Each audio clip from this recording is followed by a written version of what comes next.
Hello and welcome to my channel. My name is Rose Writes and I write and narrate Miraculous Ladybug fan fiction. Thank you so much to ChocoLuck Chipz for allowing me to use their amazing artwork in my thumbnail.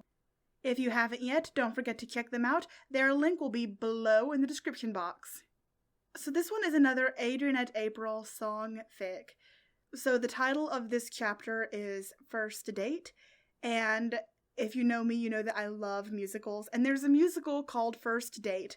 So this is a songfic for Safer from that musical. Now, without further ado, please enjoy Adrienette April, Day 28, First Date. Adrien aggressed, 23 years old, hiding from responsibility. I ambled through the park, making the most of my free time. Okay, what free time? I was expected to be on the set for a photo shoot now, but still I stayed. Just walking, bird watching, people watching. It was such a beautiful day. It'd be a shame to sit in front of a set posing in front of a green screen for a few hours. Yes, it was my job, but what about adventure? The past year had felt like the same thing every day. Meeting with clients about whatever inventive product they were selling, or how to portray the emotion they wanted their target audience to feel. And I would be brought in to model products that weren't all that clever. My agent may kill me for this, but that's a problem for future Adrien. I would suffer the consequences later. I took a seat on the edge of the Trocadero fountain, appreciating the view of the Eiffel Tower in the distance. It loomed over Paris beautifully. I often forgot how amazing my city looked. Tourists appreciated it every day for the first time, but the praise fell on deaf ears. Sitting here perfectly still was a much-needed reminder. I never just stopped to, as they say, smell the roses. In the brief silence of this moment, I felt out of control. I felt safe on the ground, building up these walls. This image of Adrien Agreste, the model boy. What's the real reason I came here today? I'm hiding. Yet I wish to be found by someone who truly understood me. I know that I have issues. I'll face them. I swear. But just being here in the perfect space reminded me of how imperfect my life was. But how wonderful it seemed on the outside looking in. I sighed, staring at the tall structure, until someone obscured my view. A girl probably about my age stood in front of me holding a book in one hand and a charcoal pencil in the other. Her dark hair was twisted up, held securely by another pencil. Over her shoulder I could see her sketchbook, a traced version of the Eiffel Tower standing proudly. She turned swiftly, sitting beside me, thumb out over the subject of her art, squinting one eye. Why did artists do that?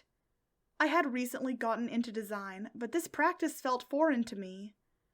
I tried not to stare, but I couldn't help myself. But when I did... Marinette? That's a face I hadn't seen in years. Had she gotten prettier in adulthood? "Hi," I uttered. If she had caught me staring, it would have been more awkward, right? "Hey," she muttered, clearly distracted.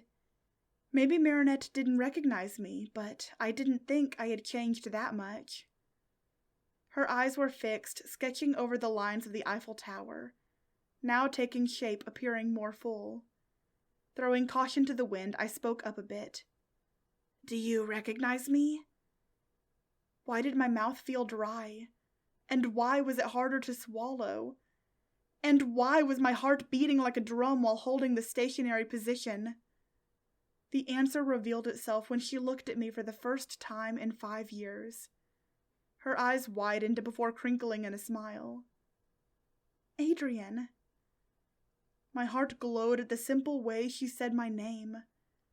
I've seen a million movies, Disney movies mostly, all selling true love. And I never thought that was something I was worthy of. But sitting here with Marinette, I felt like, I don't know, maybe I could wear my heart on my sleeve, unafraid. Ugh, what are you going on about, Adrien? You've said 5 words to her in 5 years. But still, the way her smile reached her eyes, 2 pools of blue I wanted to live in. She continued, the light never leaving her eyes. Of course I remember you. You were my first love, after all. She giggled, a sound that reverberated inside my core. Wait, what? First love? Me? Adrien Agreste? She sensed my shock, laughing even more. Sorry, Adrien, I thought you knew. I didn't remember Marinette being so forward. I remembered her stuttering a lot, though. I guess she outgrew that speech impediment. Good for her. I had been silent for long enough. I didn't know that, but that's cool. Honestly, I'm kind of oblivious about those things. Not much has changed. I forced out a chuckle in an attempt to ease my own tension. She snapped her sketchbook shut, placing the pencil behind her ear. So, what brings you to Paris? Marinette tucked her knees against her chest, holding them tightly, perched on the edge of the fountain, looking like a bird. I missed my home, my parents, my friends like you. She continued, unaware of the effects her words had on me. New York was rough. Every day it got harder to believe in myself. I kept my guard up. You know, I dated this guy, and he was a total jerk. So I wasn't too crushed when it all didn't work out. It turned out he was just using me for his benefit as we competed for the same position. So I moved home. It's just... people were cold. At least in my fashion department. It was just safer to rely on myself and no one else. I felt for her. The modeling industry felt similar. I refused to date models because when I did, it seemed only about how that could advance their career, or it was all about publicity. I'm sorry you had to go through that, Marinette. Sometimes I wonder if maybe it's safer if I don't try. The words left my lips and I immediately wanted to backtrack. But to my surprise, she unfurled herself to take my hand. As a child, my mother passed, and since then, I was brought up on toxic masculinity. Be a man. Boys don't cry, Adrien. Among other things. Father had been nuts my whole life. That I can remember, more so when Mother passed. I'm sorry for laying down all of this stuff on you, Marinette. I apologized. Did I apologize because men shouldn't show weakness? She shook her head, squeezing my hand with light pressure. Don't. It's okay to be vulnerable, Adrien. She paused, taking in her surroundings. Wow, I haven't seen you in so long, and here we are talking about serious stuff. Imagine that. She grinned with a smile too large for her face, and I felt lighter, which allowed me to smile as well. Yeah, imagine. Wait! Hold that pose! Marinette whipped out her sketchbook, vigorously drawing and erasing, shavings littering the air. Okay, I said through a tight-lipped smile in an effort to not move a muscle. What are you doing? The way the light cascaded through your hair and your sun-kissed skin and the way you looked at me. You're beautiful. It was beautiful. I wanted to capture it.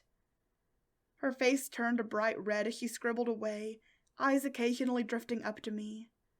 Could she be blushing? Perhaps it was the heat.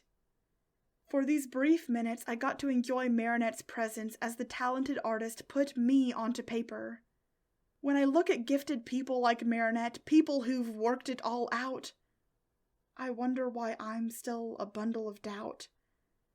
Everything in my life has been pre-planned before I was even old enough to articulate what I wanted out of life. I wish that I was different. I'd like to let go of all of it. My modeling, the acting, and focus on my true passion, music. And now Marinette. When I try to change, I have a fear of disappointing people because I am a grade A people pleaser. Marinette made this look easy. Moving over 5,000 kilometers away, and then back? I didn't have to just commit and deal with it. I could be free. What do you think?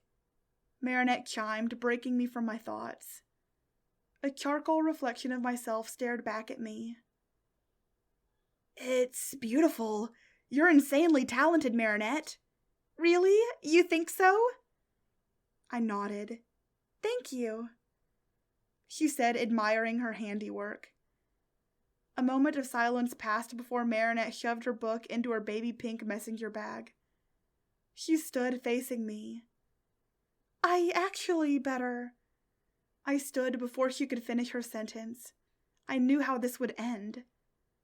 She'd leave and I'd kick myself for not stopping her, and it would be another 5 years until we spoke. I couldn't let that happen. Go out with me. She stopped, her mouth hanging open, stunned.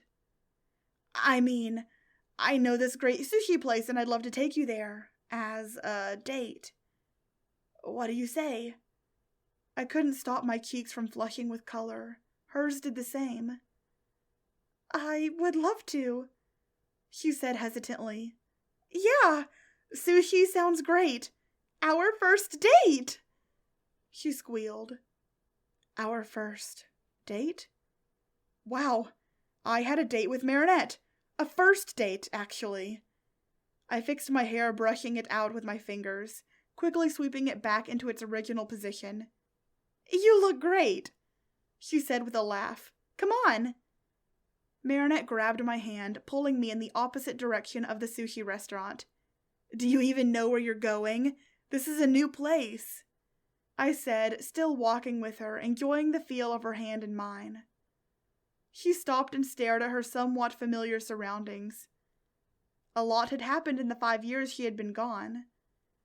No, I'll figure it out. We'll go the long way. Whatever you say, I said, chuckling at her tenacity. That just meant more time with Marinette.